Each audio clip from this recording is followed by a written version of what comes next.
नमस्कार दोस्तों, आज का ये वीडियो आप लोगों के लिए बहुत ही महत्वपूर्ण होने वाला है, क्योंकि आज की इस वीडियो में मैंने आप लोगों के लिए लाया है छत्तीसगढ़ सामान्य ज्ञान का प्रैक्टिस सेट नंबर 12वां, जो आपके छत्तीसगढ़ में होने वाले 3 महत्वपूर्ण एग्ज़ाम छत्तीसगढ़ पुलिस आरक्षक भर्ती और छत्तीसगढ़ नगर सेना भर्ती के साथ-साथ छत्तीसगढ़ आबकारी आरक्षक भर्ती के लिए बहुत ही महत्वपूर्ण है।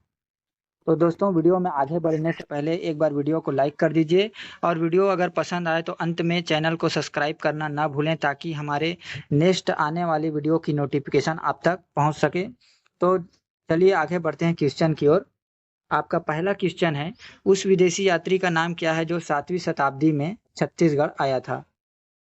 आपका ऑप्शन दिया गया है फाहियान, टोलमी, अल्मासुदी और हेनसांग। तो दोस्तों, इसका सही उत्तर है हेनसांग। यहाँ दिया गया है हेनसांग 7वीं शताब्दी में भारत की यात्रा की और उस समय उन्होंने छत्तीसगढ़ के क्षेत्र का भी दौरा किया। उनकी यात्रा के दौरान उन्होंने दक्षिण कौशल, जो कि अभी वर्तमान में छत्तीसगढ़ है, प्राचीन काल में छत्तीसगढ़ को दक्षिण कौशल बोला जाता है, बोला जाता था, इसलिए बोला गया है कि अभी वर्तमान में जो छत्तीसगढ़ है, उस समय जिसकी तात्कालिक राजधानी क्या थी? सिरपुर। सिरपुर का भी दौरा किया। कब किया? 7वीं शताब्दी में। किसने? हेनसांग ने 7वीं शताब्दी में कहाँ आया था? सिरपुर, जहां उस समय छत्तीसगढ़ में सोमवंशी राजा महाशिवगुप्त बालार्जुन का शासन था। ये क्वेश्चन दोस्तों एक बार यहाँ क्वेश्चन पूछा गया है व्यापम में कि जब हेनसांग छत्तीसगढ़ आया था तो उस समय छत्तीसगढ़ में किस राजा का शासनकाल था? तो किसका शासनकाल था? सोमवंशी राजा महाशिवगुप्त बालार्जुन का शासन था। कब? हेनसांग जब छत्तीसगढ़ के सिरपुर में आया था तब। साथ बोला गया है कि सिरपुर रायगढ़ के चीनी शैलचित्र आदि में भी उसके प्रमाण मिलते हैं। किसका? कि हेनसांग छत्तीसगढ़ आया था 7वीं शताब्दी में। आपका अगला क्वेश्चन है, किस वर्ष में छत्तीसगढ़ पहली बार अप्रत्यक्ष रूप से, बोला गया है अप्रत्यक्ष रूप से, ब्रिटिश शासन के अधीन हुआ था? ऑप्शन दिया गया है 1847 में, 1797 में, 1758 में और 1818 में। तो दोस्तों, इसका सही उत्तर है 1818 में जो छत्तीसगढ़ है पहली बार अप्रत्यक्ष रूप से ब्रिटिश शासन के अधीन हुआ था। और यहाँ बोला गया है, जबकि छत्तीसगढ़ में प्रत्यक्ष रूप से ब्रिटिश शासन, यहाँ बोला गया है प्रत्यक्ष रूप से। ऊपर हमने क्या देखा था? अप्रत्यक्ष रूप से। यहाँ बोला गया है प्रत्यक्ष रूप से, मतलब पूरी तरह ब्रिटिश शासन के अधीन कब हुआ था? तो वो है सन है 1854 से लेके 1947 तक प्रत्यक्ष रूप से, मतलब पूरी तरह से अंग्रेजों के अधीन था।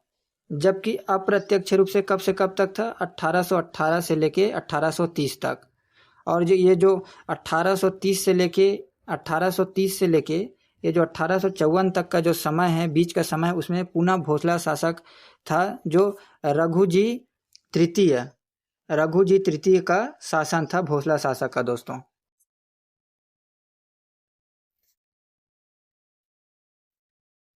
आपका नेक्स्ट क्वेश्चन दिया गया है, किस वर्ष में बस्तर में कोई विद्रोह हुआ था? ऑप्शन दिया गया है 1859 में, 1879 में, 1850 में, 1867 में। तो दोस्तों, इसका सही उत्तर है 1859 में बस्तर में कोई विद्रोह हुआ था। यहाँ बोला गया है बस्तर में हुए कोई विद्रोह हुआ था, उसका मुख्य कारण क्या था? साल वृक्ष की कटाई को रोकना। साल वृक्ष की कटाई को रोकना ही कोई विद्रोह का मुख्य कारण था दोस्तों। और इधर यहाँ बोला गया है, इस विद्रोह का जो नेतृत्व करता था उसका नाम क्या था? नागुल दोरला। नागुल दोरला है वो कोई विद्रोह के नेतृत्व करता थे। और उस समय बस्तर का जो शासक था उसका नाम था भैरम देव। ये 3 पॉइंट आपको याद रखना है। पहला पॉइंट क्या है कि कोई विद्रोह कब हुआ था? तो कोई विद्रोह कब हुआ था? 1859 में। पहला पॉइंट हो गया। दूसरा पॉइंट हो गया आपका कि कोई विद्रोह का कारण क्या था? तो कोई विद्रोह होने का जो कारण था वह था साल वृक्ष की कटाई को रोकना। तीसरा पॉइंट है, इसका नेतृत्व करता कौन था इस विद्रोह का? नागुल दोरला। और चौथा पॉइंट हो गया आपका, उस समय शासक कौन था बस्तर में? तो शासक था भैरम देव। आपका अगला क्वेश्चन है, छत्तीसगढ़ का कौन सा जलप्रपात भारत का सबसे चौड़ा जलप्रपात है? भारत का बोला है, भारत का सबसे चौड़ा जलप्रपात है वो अपने छत्तीसगढ़ में स्थित है। तो कौन सा जलप्रपात है बताना है। ऑप्शन दिया गया है तांबड़ा घूमर जलप्रपात, रानी दहरा जलप्रपात, तीरथगढ़ जलप्रपात और चित्रकूट जलप्रपात। तो दोस्तों इसका सही उत्तर है चित्रकूट जलप्रपात है, वो भारत का सबसे चौड़ा जलप्रपात है जो हमारे छत्तीसगढ़ में स्थित है दोस्तों। और ये बोला गया है चित्रकूट जलप्रपात जिसे भारत का न्यागरा भी कहा जाता है। किसको? चित्रकूट जलप्रपात को भारत का न्यागरा कहा जाता है। छत्तीसगढ़ के कौन से जिले में है? बस्तर जिला में स्थित है। और कौन सी नदी पर स्थित है? तो वह है इंद्रावती नदी पर स्थित है।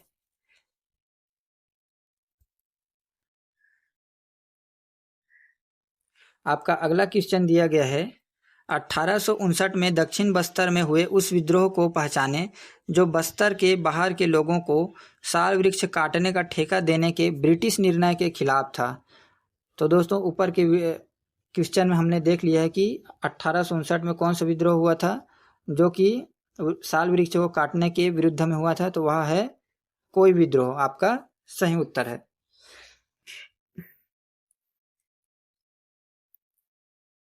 आपका अगला क्वेश्चन दिया गया है, निम्न में से कौन सा संगीतकार संगीत के पंडवानी विधा से जुड़ा हुआ है?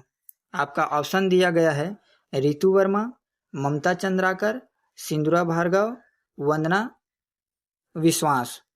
तो दोस्तों इसका सही उत्तर है रितु वर्मा। यहाँ बोला गया है दोस्तों, तीजन बाई के साथ साथ रितु वर्मा भी छत्तीसगढ़ी पंडवानी गायिका है जिन्होंने देश विदेश में पंडवानी गाकर छत्तीसगढ़ का नाम रोशन किया है। और बोला गया है 16 देशों में प्रस्तुतियां देकर रितु वर्मा ने पंडवानी को पहचान दी। और बोला गया पंडवानी गायक रितु वर्मा 6 साल की उम्र से पंडवानी गायन कर रही हैं।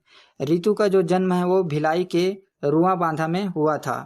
और बोला गया है उन्होंने अलग अलग प्रदेशों, अलग अलग राज्य के अलावा जो देश है, कौन कौन से देश है? जापान, जर्मनी और अमेरिका, फ्रांस समेत 16 देश में पंडवानी की प्रस्तुति देकर हमारे छत्तीसगढ़ का मान और सम्मान को बढ़ाया है, बोला गया है दोस्तों। आपका अगला क्वेश्चन है, भारत का एकमात्र सक्रिय टीन खदान छत्तीसगढ़ के किस जिले में है? आपका ऑप्शन दिया गया है कबीरधाम, बिलासपुर, बस्तर और कोरबा। तो दोस्तों इसका सही उत्तर है वह है बस्तर। हमारे बस्तर जिला में एकमात्र टीन का खदान है छत्तीसगढ़ का।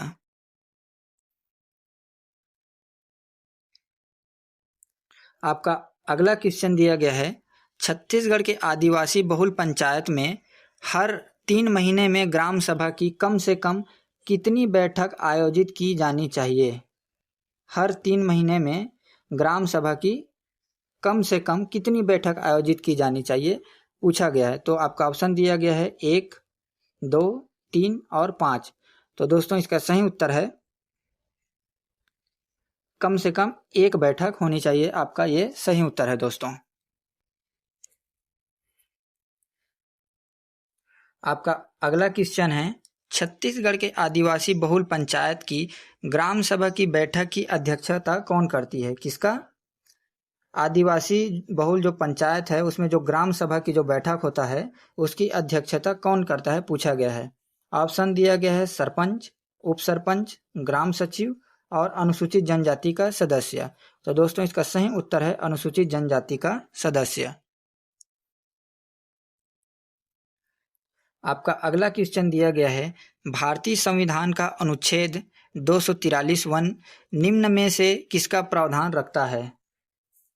तो बताना है कि अनुच्छेद 243(1) है वो किस चीज का प्रावधान रखता है। तो आपका ऑप्शन दिया गया है पंचायत के खातों की लेखा परीक्षा, दूसरा ऑप्शन दिया गया है पंचायत की अवधि का प्रावधान रखता है, तीसरा दिया गया है पंचायत की संरचना और चौथा दिया गया है राज्य वित्त आयोग की गठन का। तो इसका सही उत्तर है दोस्तों राज्य वित्त आयोग के गठन का प्रावधान कौन रखता है? अनुच्छेद 243(1) आपका सही उत्तर होगा दोस्तों।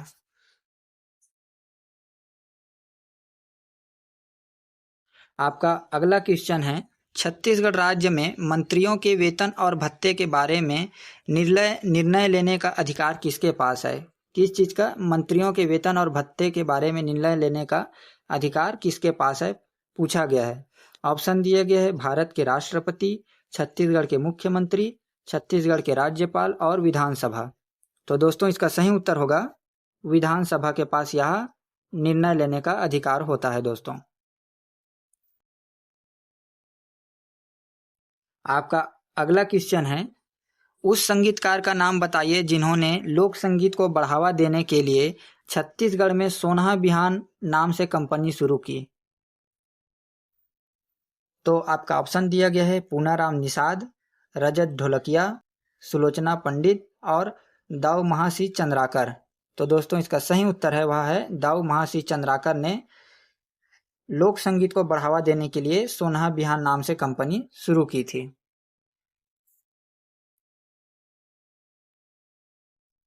आपका अगला क्वेश्चन दिया गया है, किन वर्षों के दौरान छत्तीसगढ़ में हल्बा विद्रोह हुआ था? आपका ऑप्शन दिया गया है, पहला ऑप्शन दिया गया है 1786 से 1799, दूसरा ऑप्शन दिया गया है 1774 से 1777 तक, तीसरा ऑप्शन दिया गया है 1812 से 1832 तक, चौथा ऑप्शन दिया गया है 1867 से 1877 तक। तो दोस्तों इसका सही उत्तर है 1774 से 1777 तक हल्बा विद्रोह है वो छत्तीसगढ़ में चला था। दोस्तों और यहाँ बोला गया है, छत्तीसगढ़ के बस्तर में हुए इस विद्रोह का नेतृत्वकर्ता अजमेर सिंह था। किसका? हल्बा विद्रोह जो हुआ था उसका नेतृत्वकर्ता कौन था? तो वो था अजमेर सिंह। और इस विद्रोह का जो मुख्य कारण था, अजमेर सिंह एवं दरियादेव के मध्य उत्तराधिकारी के लिए जो युद्ध हुआ था वह या जो विद्रोह हुआ था उसका मुख्य कारण था। आपका अगला क्वेश्चन है दोस्तों, निम्नलिखित में से कौन सा राज्य छत्तीसगढ़ के पूर्व दिशा में स्थित है? ऑप्शन दिया गया है झारखंड, बिहार, उड़ीसा और महाराष्ट्र। तो दोस्तों इसका सही उत्तर है उड़ीसा राज्य है वो हमारे छत्तीसगढ़ के पूर्व दिशा में स्थित है। आपका अगला क्वेश्चन दिया गया है, छत्तीसगढ़ में हुए कंडेल नहर सत्याग्रह का निम्नलिखित में से कौन नेतृत्व करता थे? ऑप्शन दिया गया है, पंडित सुंदरलाल शर्मा, मदन मोहन मालवीय, माधव सप्रे और पंडित सुंदरलाल बहुगुणा। तो दोस्तों इसका सही उत्तर है वह है पंडित सुंदरलाल शर्मा। यहाँ बोला गया है, छत्तीसगढ़ के धमतरी जिला में हुए कंडेल नहर सत्याग्रह का मुख्य कारण था नहर के पानी का उपयोग करने के कारण अंग्रेजों द्वारा ग्रामीण पर जुर्माना लेना था। तो ये जो कंडेल नहर सत्याग्रह है वो कहाँ हुआ था, कौन से जिले में पड़ता है? ये कंडेल गांव में हुआ था। कौन से गांव में ये कंडेल नहर सत्याग्रह है वो कंडेल गांव में हुआ था। और कंडेल गांव कौन से जिला में है? तो कंडेल गांव है वो धमतरी जिला में है। और इसका मुख्य कारण है कि नहर के पानी का उपयोग करने के लिए ग्रामीण के द्वारा उपयोग करने पर अंग्रेजों द्वारा जो टैक्स लिया जाता था उसके विरुद्ध में यह जो सत्याग्रह है वो हुआ था। दोस्तों और बोला गया है, कंडेल नहर का निर्माण अंग्रेज अधिकारी मिस्टर हैरियट द्वारा किया गया था। किसके द्वारा? मिस्टर हैरियट के द्वारा कंडेल नहर का जो निर्माण है वो किया गया था। दोस्तों और बोला गया है, कंडेल नहर सत्याग्रह में पंडित सुंदरलाल शर्मा के सहयोगी कौन कौन थे? छोटेलाल श्रीवास्तव, नारायण राव मेघावाले और नथुजी जगताप थे। ये 3 लोग थे। किसके सहयोगी थे? पंडित सुंदरलाल शर्मा के सहयोगी थे कंडेल नहर सत्याग्रह में। आपका अगला क्वेश्चन दिया गया है, किस नृत्य विधा का प्रचार दाऊ रामचंद्र देशमुख ने किया था? आपका ऑप्शन दिया गया है, सोनहा बिहान, गौमठिया, चंदैनी गोंदा और राउत नाचा। तो दोस्तों इसका सही उत्तर है चंदैनी गोंदा।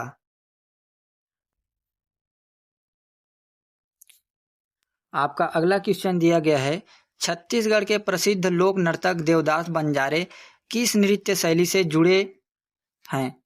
तो आपका ऑप्शन दिया गया है, राउत नाचा, पंथी नृत्य, रहस नृत्य और हरेल नृत्य। तो दोस्तों इसका सही उत्तर है वह है पंथी नृत्य।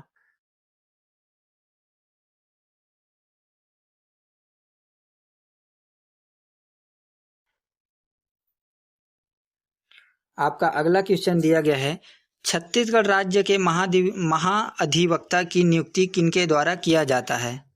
आपका ऑप्शन दिया गया है, उच्च न्यायालय के मुख्य न्यायाधीश, छत्तीसगढ़ के मुख्यमंत्री और छत्तीसगढ़ के राज्यपाल, और ऑप्शन दिया गया है सुप्रीम कोर्ट के मुख्य न्यायाधीश।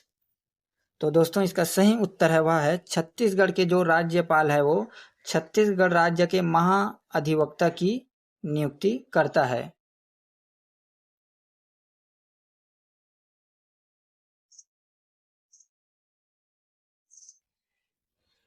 आपका अगला क्वेश्चन दिया गया है, वर्ष 1920 में महात्मा गांधी को उनकी प्रथम छत्तीसगढ़ यात्रा पर लाने का श्रेय किस प्रसिद्ध स्वतंत्रता सेनानी को दिया जाता है? आपका ऑप्शन दिया गया है ठाकुर प्यारेलाल सिंह, पंडित वामन राव लाखे, श्रीमती केकतीबाई बघेल, और लास्ट ऑप्शन दिया गया है पंडित सुंदरलाल शर्मा। तो दोस्तों इसका सही उत्तर है वह है पंडित सुंदरलाल शर्मा।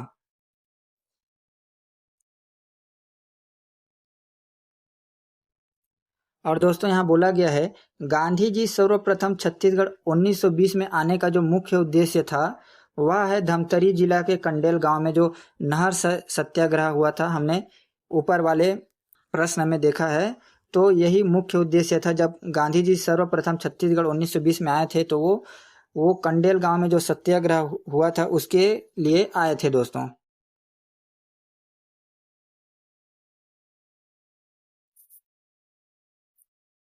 आपका अगला क्वेश्चन है दोस्तों, रायपुर बिलासपुर राजमार्ग पर रायपुर से 55 किलोमीटर की दूरी पर स्थित दामाखेड़ा निम्न में से किसका प्रमुख तीर्थ स्थल है? कौन सा दामाखेड़ा है वो किसका प्रमुख तीर्थ स्थल है पूछा गया है। ऑप्शन दिया गया है कबीर पंथियों का, सतनाम पंथियों का, जैन समुदाय का और मुसलमानों का। तो दोस्तों इसका सही उत्तर है वह है कबीर पंथियों का प्रमुख तीर्थ स्थल है कौन सा? दामाखेड़ा। तो दोस्तों वीडियो कैसा लगा कमेंट बॉक्स में ज़रूर बताएं। आज के लिए बस इतना ही, मिलते हैं नेक्स्ट वीडियो में। धन्यवाद दोस्तों।